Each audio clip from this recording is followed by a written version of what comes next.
Гэрт уур нүдүр байдгийн учир.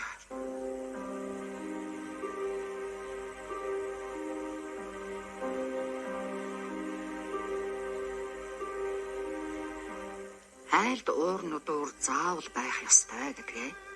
Яагаад гэвэл уур нүдүрийн утга учир нарийн юм. Монгол гэрт нойрон дунд өглөө эртэд харгалын гал унартуулж, ээжийн цайгаан нүдэх чимээний давтамж зөөлөн ай хөг шиг сонсогдох нь сайхан байдаг да. Монголчууд ийм галын унар цайны эдээ нүдэх чимээгээр гэрийнхэн энерги эрчмийг засдаг байжээ. Ярэ мухар турсан муу мухай бүхэн уур нүдүрийн чимээнд сарнин алгуулж өрх гэрийнхэн цайны сайхан унараар сэтгэлэн ариутхан засдаг байсан агуу соёлтой ард түмэн билээ бид. Уур нүдүрийн чимээ сонсоод тулганы өмнө ямагт эзэнтэй байгаа юм байна хэмээн гал голомт баярладаг гэх хууч яриа бий. Монгол эхнэр хар хүндээ ууралдаггүй. Ууралсан үедээ уур нүдүрэндээ юм нүдэж уцааран гаргадаг байсан гэх хууч яриач байдаг.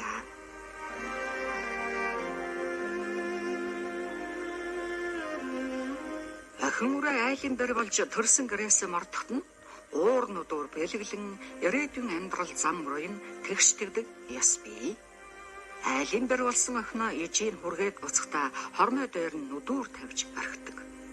Айлд бэр болон очиж байгаа охин гоо үцгэлэн дээрдэн залууг нь насны аагаар элдв ааш аяг гарган эргэж төрхөн рүүгээ гүйх нягууртайг өвөг дээдэс мань мэдэрч охин үрээ альваад холч ухаанаар хандахыг бэлэгддэг бэлэгдэл юм байна.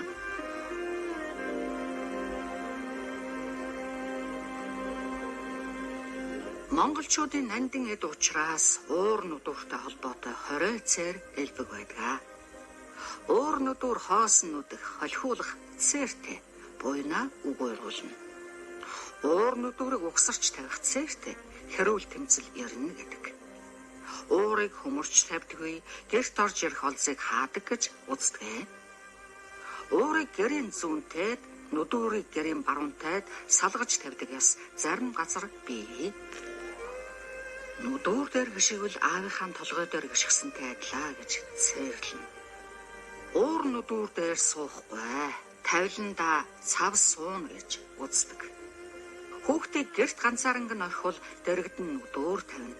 Сөрөг муу зүйл нүдүрээс тойрч байдаг гинэ. Тарих дөрвөл уураар домондог. Гэх зэрэг яс байна.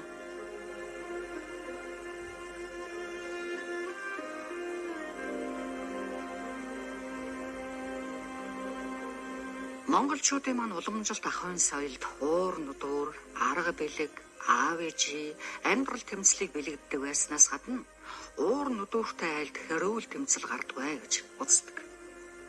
Уур нүдүр гэрт хосоорон байх нь ариун сайхны бэлэгдэл болдог байна.